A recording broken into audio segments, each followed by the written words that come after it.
कामिका एकादशीच्या निमित्तानं बांबुरे येथे रविवारी दिनांक 9 ऑगस्ट 2026 रोजी गाव पायी दिंडी सोहळ्याचं आयोजन करण्यात आलं.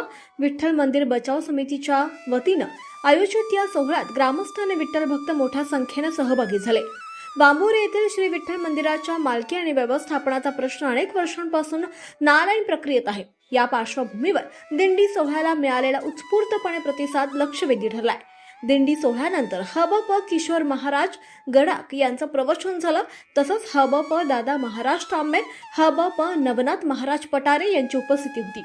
संत सेवाधाम वारकरी शिक्षण संस्थेचे विद्यार्थी दिंडीत सहभागी झाले. दरम्यान आमदार अक्षय कर्डिले यांनी दिंडी सोहळ्यास उपस्थित राहून ग्रामस्थांशी चर्चा केली. यावेळी त्यांनी विठ्ठल मंदिराबाबत प्रश्न समजून घेतला. दोन्ही पक्षांशी चर्चा करून हा प्रश्न कशा पद्धतीने मार्गी लावता येईल यासाठी प्रयत्न करण्यात येतील असं त्यांनी सांगितलंय.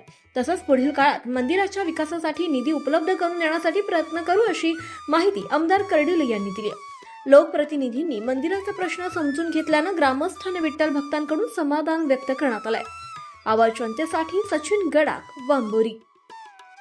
आवाज जनतेचा, लढा सर्वसामान्य जनतेच्या न्याय हक्कांसाठी.